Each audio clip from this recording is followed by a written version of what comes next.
Ikaw ba ay may puso sa gawain ng Diyos? Nais mo bang lumahok sa pagmimisyon gamit ang media? Baka ikaw na ang hinahanap namin upang punan ang ilang vacancy ng FEBC Radio Ministry. Ang 1143 DZMR ay nangangailangan ng isang announcer, graduate ng Mass Comm o anumang social science course.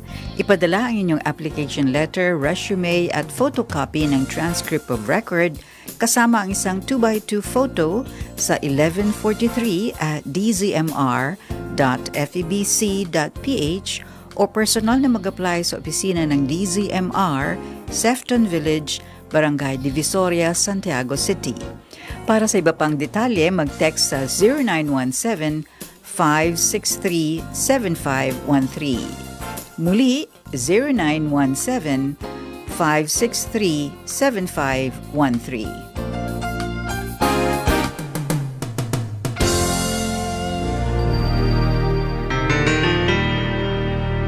Mga mensahe at pagsasapamuhay ng mga aral mula sa Panginoong Hesukristo.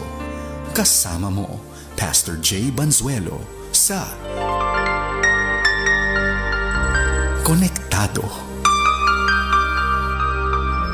Mga kapatid, magandang na umaga sa inyong lahat. Sana po ay nasa maganda kayong katayuan. Tayo po isama-sama sa loob ng 30 minutes dito sa ating programang Konektado. Ito po si Pastor Jay Banzuelo.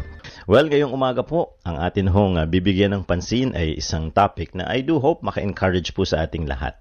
Dahil hindi ba parang lately maraming mga iba't ibang crisis na dumadating sa atin hong bansa. Pero hindi lang naman sa ating bansa. Probably on a personal note sa inyo pong mga buhay, sa ating mga buhay. Meron po tayong mga pinagdadaanang mga challenges, may mga crisis o krisis na atin hong kinakaharap. So ang malaking tanong, ano kaya ang layunin ng Panginoong Diyos? Bakit niya pinahihintulot ang ganito sa ating mga buhay? At hindi ba tayo exempted? No? May kausap po ako kahapon, nagdi-discuss kami sa Bible study. Sabi niya, kaya tapat naman pala sa Panginoon o hindi? Susubukin din. Dadaan din pala sa mga normal at natural na takbo ng buhay. So may hirapan din. So ano po ang pinagkaiba? Sabi ko, yung crisis, yung pagdadaanan, hindi naman ina-alter eh. Ibig sabihin, kung yung makadiyos ay sinusubok, ang hindi makadiyos ay sinusubok, ang pagkakaiba ng kanilang pagiging makadiyos at hindi makadiyos ay sa response.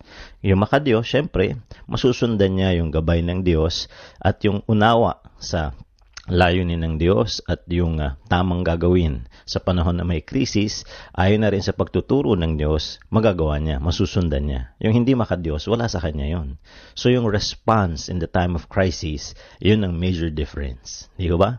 Kung paano ho tayo magkakaroon din ng positive opportunities. Ayun ho, tama po yung narinig nyo. Positive opportunities sa kabila ng crisis. Kaya po ang ating bibigyan ng pansin is God's formula for success in times of crisis. Yan po ang ating gustong bigyan ng pansin. Pero bago po nating talakayin ito, nais ko po muna na kayo ay makapakinig ng isang awitin na I do hope ay maging source ng kagalakan sa atin ngayong umaga.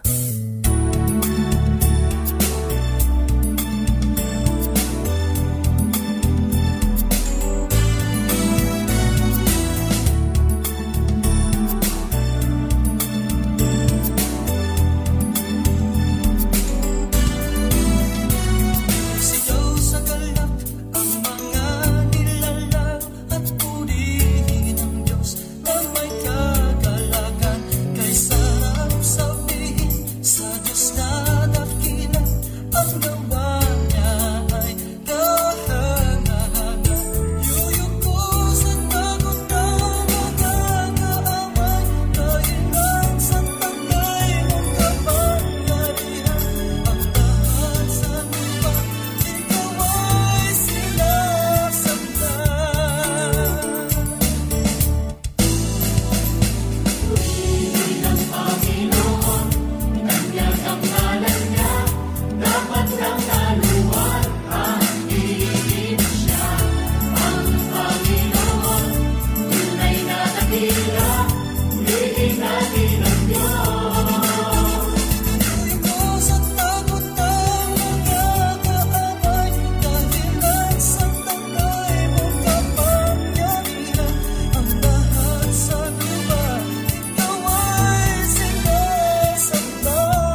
Ayan, ako, sana po yung awitin na yan talagang nagpasaya sa inyo. At nawa ay patuloy na maka-encourage sa inyong katayuang pangbuhay sa panahon ngayon. Ngayon, hindi po natin alam kung anong mga krisis ang inyong pinagdadaanan at papaano po ang ating kasalukuyang kalagayan, pero ang Diyos po ay nakakaalam niyan. Yun daw po ang isang realidad. God is sovereign, He knows everything, and then He controls everything. At ang lahat ng bagay na nagaganap ay meron niyang kapahintulutan. Minsan, magandang pakinggan yun dahil nga ang ating damdamin ay, kahit na ganito ang aking pinagdadaanan, in control ang Diyos. Minsan naman, iba rin ang dating sa atin. Akala ko ba in control siya? Bakit ganito ang nangyari?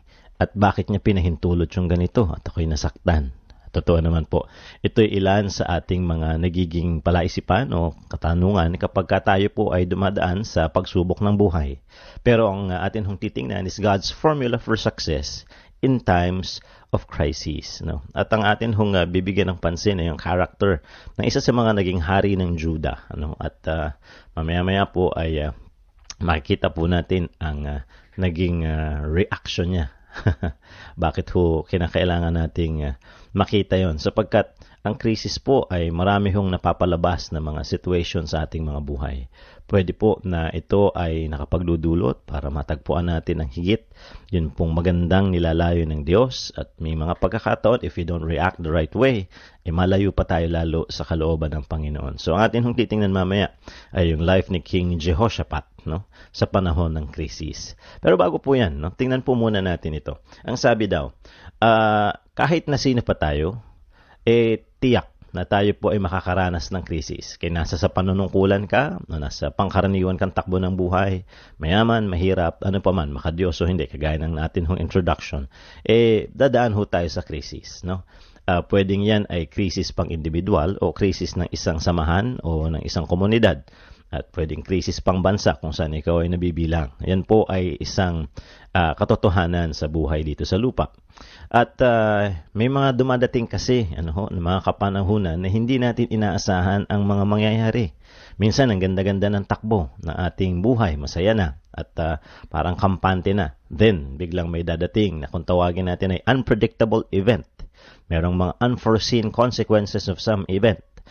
Kaya may mga pagkakataon kailangan nating gumawa ng mga mabilisang desisyon para maiwasan yung tinatawag nating negatibong epekto at damage na dinadala ng isang hindi magandang pangyayari. Pero ano nga ba ang pwedeng nagiging source ng crisis sa buhay ng isang tao, ng isang komunidad? Ang sabi dito, pwedeng yung pagkawala ng iyong trabaho. Pwede ho ang pagbagsak ng ekonomiya. Pwede yung pagkakaroon ng digmaan. Pwede ho yung aksidente, pwedeng pagkakasakit, pwedeng kamatayan ng isa sa iyong mga mahal sa buhay. At lahat ng yan at ilan pa ay pwede daw hong maging source ng tinatawag nating crisis. So, ang bawat isa ay kinakailangan daw makadevelop ng skills, yung mga kagawian, tamang pag-iisip, mga pagkilos na magagamit para makakope sa crisis. So, mahalaga po yun. Skills in coping with crisis.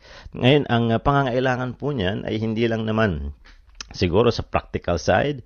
Actually, pag tinignan po ninyo ang Biblia, ay nagpapakita rin ito ng mga katuruan. Kung paano magkakaroon po tayo ng sistema, kasi gamitin na natin yung word na system, at kapamaraanan kapag dumadating po ang crisis. Kaya nga meron din kung tawagin ay crisis theology. Yun dun ho sa mga mahilig mag-aral ng mga systematics o yung tinatawag nating theological studies, merong field na kung tawagin ay crisis theology. Pero ito ho ang sinasabi sa atin. Ang crisis ay hindi naman necessarily masama. Pag sinabi nating masama, hindi naman siya evil. Pwedeng masasabi natin, hindi po ba physical evil ito? Meron hong mga nabanggit tayo na katulad ng loss, meron hong tinatawag nating pain, merong mga tinatawag nating death, may sickness. Yes, pero hindi siya moral evil palagian. Ang point doon, may mga pagkakataon ang crisis ay ang Diyos mismo ang nagpapahintulot for the good, no? For the good ang kanyang intensyon. At sinasabi nga ho sa atin dito, ang kinakailangan lang natin ay yung pagkaintindi kung papaano at ano ang layunin ng Panginoong Diyos para sa atin sa gitna nito. Ang Mandarin daw, no? Hindi man ako Mandarin speaking, pero meron akong nakitang salita. Ewan ko kung tama ang pronunciation ko. Ito po ay dalawang characters W-E-I at yung Z-E-I, no? Weizei. Tama kaya yun, yung aking pronunciation. Well, pagbigyan nyo na ako, no? Hindi ako Chinese speaking, pero yun daw hong dalawang Chinese characters na yun sa Mandarin ay nagsisimbolize sa dalawa ring konsepto, no? So, meaning yung Mandarin word for crisis, yun yung spell ko sa inyo, W-E-I at Z-E-I. Weizei. Yun yung aking pronunciation personal. It symbolizes, number one, danger. And yet, yung second character na nasisymbolize dito is opportunity. Yun nga siguro ho ang isa sa mga pagpapaunawang gusto sa ating ipakita dito. Na ang crisis, it may spell danger, totoo naman, and yet it's also an opportunity. No? May mga pagkakataon na sa kabila ng krisis, merong mga bagay na idulot sa ating buhay. Paghubog ng karakter, pagkakaroon ng pagkadiskubre sa ating abilidad, at yung ating, kung tawagin natin, katapangan at kakayahan, di ba? Heroes are born in times of crisis. Yun, isang realidad din. No? May mga pagkakataon, meron ding mga bagay na binitawan ka sa iyong buhay.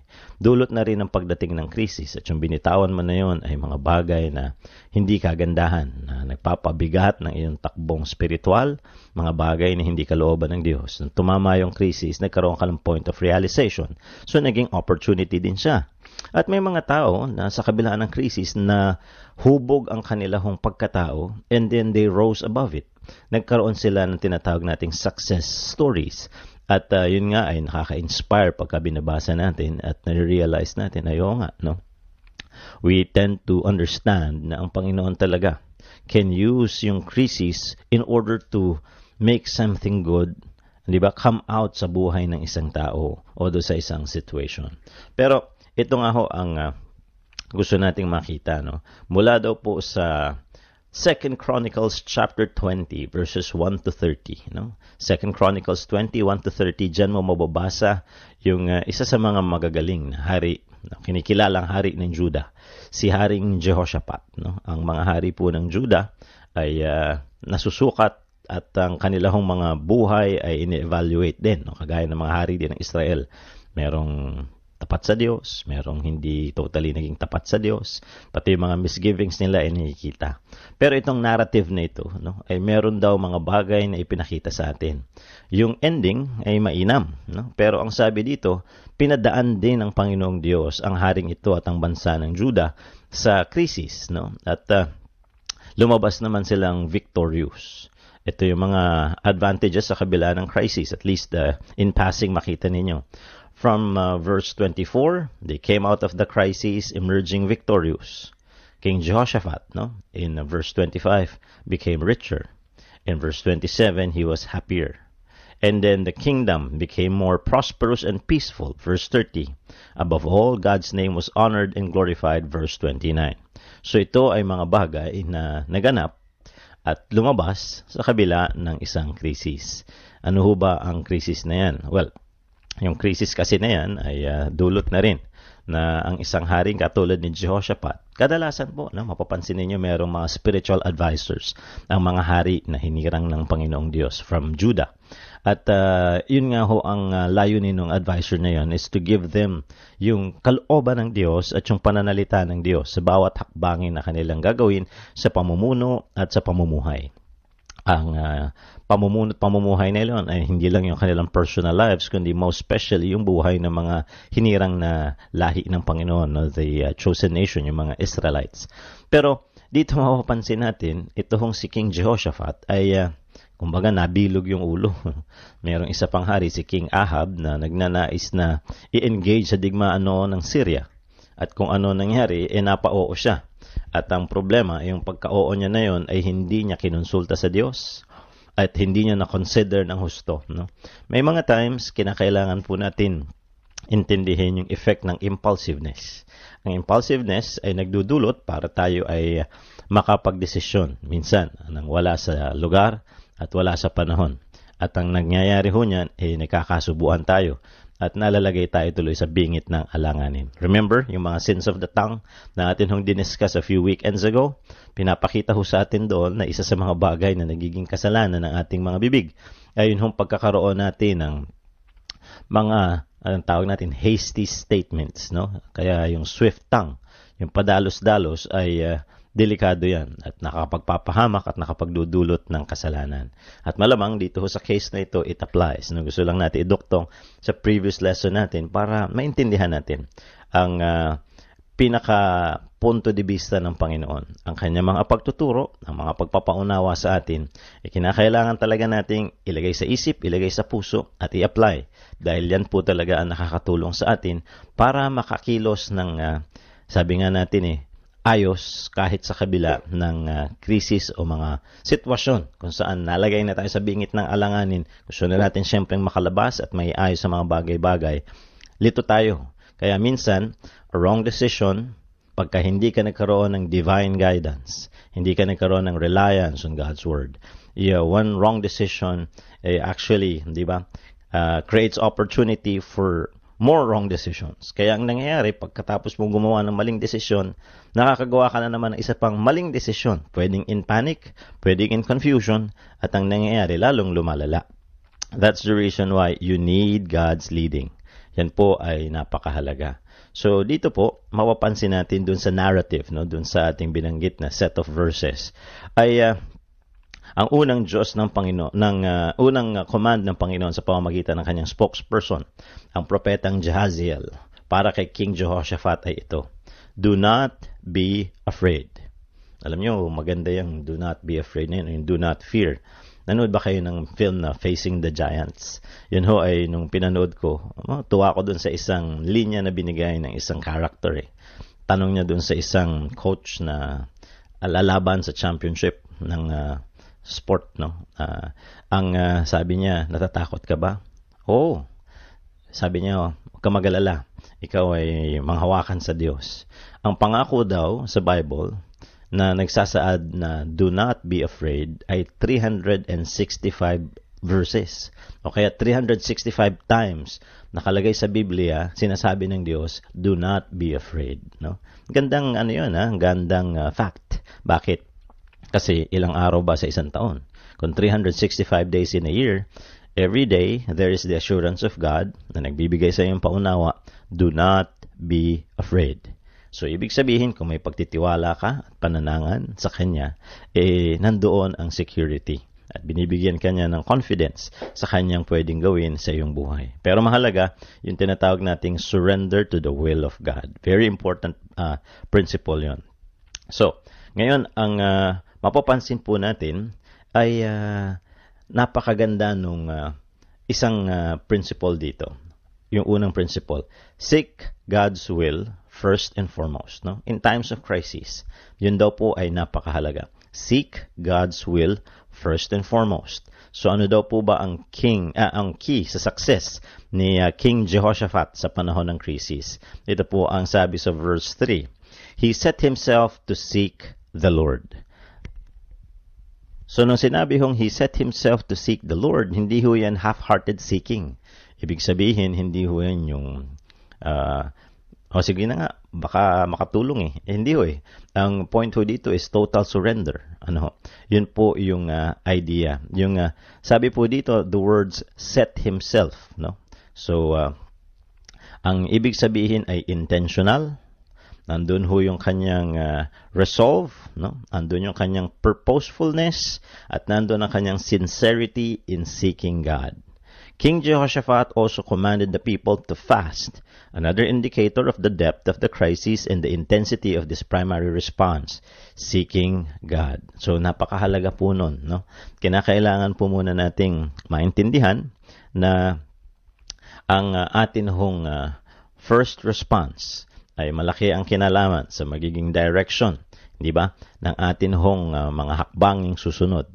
Bakit? ganun ho talaga. No? How you think, how you feel, basically leads the way how you act. So, yun ang kinakailangan po nating ma-realize. At ang kagandahan sa Panginoon, lagi siyang may grasya, no, may biyaya sa atin that He will lead people sa ating mga buhay who are godly. He will give us an opportunity to hear His Word, read it, and understand it, at makita natin yung application nito. Pero napakahalaga ng faith element. Bakit po? Kahit nandyan yung katwiran ng Diyos, kahit nandyan yung payo na makadiyos na sugo ng Panginoon, at bigyan tayo ng direksyon kung paano tayo haharap sa krisis. Kung hindi naman natin pagtitiwalaan ng Panginoon at hindi natin susundin ang kanyang kagawian, hindi rin po tayo malilid towards that direction na gusto niyang matahak natin, na makakatulong sa atin. So always remember, seek God's will first and foremost. So ano nga ho yung mga principles na magandang in-apply dito ni Haring Jehoshaphat? The first one, he was not half-hearted in seeking God. He set himself to seek the Lord. No? So, ulitin natin yung setting yourself, it's intentional. Ibig sabihin, sa lahat ng mga desisyong iyong gagawin, yun talaga ang iyong gustong piliin. No? Yan ay isang bagay na binubuo mo yung iyong loob na titindigan. Yun yung resolve. At purposeful. No? Ibig sabihin, alam mo yung layunin. Bakit? Mataas ang tiwala mo sa Diyos. Na kapag Diyos ang nagbigay ng ganyang gabay, nagbigay ng ganyang paunawa at guidance, ibig sabihin, yan ang maayos. Yan yung mainam. You're not doubting it. Ibig sabihin, yan po ang iyong talagang magiging compass. Yan yung magiging guidance mo, no? Yung kalooban ng Panginoon. And then you will have the sincerity in seeking God. Bukas ang loob mo. It's very important. Kasi sincerity would show humility. Kasi may submission ka sa kalooban ng Panginoong Diyos. It shows willingness. No? At nandoon na yung pagkukusa mo na, sige, nagkamali na ako sa aking prior decision. This time, I will make sure na yung aking buhay ay dito naman lalakad sa pinatatahak na Panginoong Diyos na lugar. At yun ay magdudulot ng magiging iba ang takbo ng sitwasyon para sa iyo. Yung crisis, hindi naman sinabing tatanggalin. Ang sinasabi, ang magiging iba ang takbo, the way you will handle or conduct yourself during the time of crisis will be different this time. Kaya tingnan ninyo yung kanyang instruction sa mga tao. Ang sabi niya, they have to fast. No? So, kinakailangan yun ay kanilang gawin dahil yung fasting and praying ay isang pamamaraan para ipaunawa sa mga tao na sa harapan ng Diyos ang tanging opportunity natin to be saved from the situation is through His help. At sa harapan ng Diyos, kung mayroong pagkakamali, you're seeking forgiveness and you are abandoning all the evil or the wrong that you're doing. Andun yun yung point of awareness. And syempre, yung commitment na kahit anong mangyari, this time, we stick to you. We stick with the principles that you teach us. Yun yung napakahalaga. Yun po ay ilan sa mga bagay na makikita natin. So, ang isa pa sa mga indicators daw sa the depth of the crisis and the intensity of the people's response is called seeking God. Now, this first principle or strategy for surviving a crisis was not foreign to Jehoshaphat. No?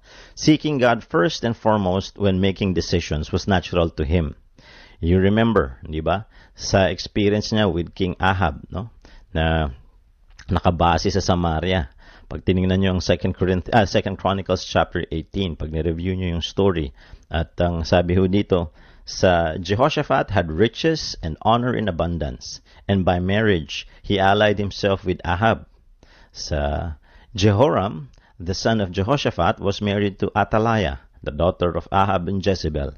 So the two kings are related by the marriage of their children. So dito may kita ninyo, may ugnayan siya kay Haring Ahab. Ang problema lang, ito hong hari na ito, iba takbo hindi ho sumusunod sa kalooban ng Diyos. So ang kanyang naibigay na payo ay hindi rin ho maayos. Ang ending, nakapandamay pa siya sa kanyang maling mga desisyon. At yun nga ho, ang problema kay Jehoshaphat during the time that he listened to King Ahab ay hindi niya kinonsulta ang Diyos. Pero ang kagandahan, after realizing yung kanyang mga mali, ito daw po ang kanyang naging response. Ang sabi dito, in a moment of weakness, Jehoshaphat hastily agreed to join the war. I am as you are, and we will be with you in the war. No? So chapter 18, verse 3. Realizing later how unstudied and hasty his decision had been, he said to Ahab, "Is there not still a prophet of the Lord here, that we may inquire of him?" This question shows the real Jehoshaphat. Whenever he had to make big decisions, he would inquire of the Lord. Yan. So yan po ay pagpapakita na gusto mong maging maayos ang takbo ng iyong mga ng iyong kaisipan, ng iyong damdamin at ng iyong pagkilos sa panahon ng crisis. Kinakailangan mo ng guidance coming from God. So, dito po, no, i-conclude muna natin itong first part na ito, and next weekend, itutuloy po natin in connection to how to face crisis and be victorious in the midst of crisis. Ang sabi dito, "But against the true prophetic voice of God's prophet Micaiah, both Ahab and the reluctant King Jehoshaphat engaged the Syrians in battle. The result was a disaster. Ahab was killed, and Jehoshaphat himself narrowly escaped death. But his habit of seeking the will of God first and foremost saved the day for Jehoshaphat. Were it not for this, the unholy alliance with Ahab could have brought him fatal disaster." So ito po yung ating titingnan from 2 Chronicles 9:1-3. "Then Jehoshaphat, the king of Judah, returned safely to his house in Jerusalem. And Jehu, the son of Hanani, the seer, went out to meet him, and said to King Jehoshaphat, 'Should you help the wicked and love those who hate the Lord? Therefore the wrath of the Lord is upon you. Nevertheless, good things are found in you, and in that you have removed the wooden images from the land, and have prepared your heart to seek God.'" Jehoshaphat survived the crisis victoriously because he sought God sincerely. His was a God-first policy. He set his heart on seeking God. So napakahalaga po, we have to seek God first. Next weekend, yun po ang ating tatalakayin, yun pong kaduktong ng ating pong material. At ang ating hong tinatalakay is God's formula for success in times of crisis. Ay patuloy po kayong mapagpala at maging pagpapala. Ito po ang paalala ng ating programa sa bawat pangangailangan at sitwasyon sa buhay ng tao. Ang salita po ng Diyos, laging konektado. Iyong napakinggan ang Konektado kasama si Pastor Jay Banzuelo.